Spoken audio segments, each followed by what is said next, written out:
So once you create a plane, you can go to the cutting plane view, and in the cutting plane view you could select the plane that you want to see that you created. So here is the north axis plane. I'm going to just make this window a little larger, and we're going to move this to our other view here, and I will split that in half. So basically here you can see you have a cutting plane thickness as well.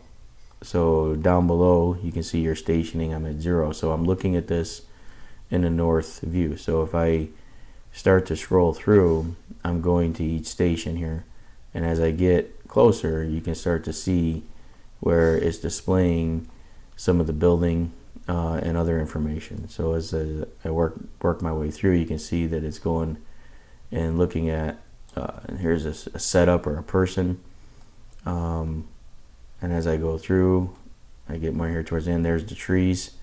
So now I'm starting to see the trees and I'm starting to see these buildings. So I'm looking at this plane in this section view. So I can use this view to create, draw, basically snap to these elevations to get a better look at this point cloud in a cutting plane.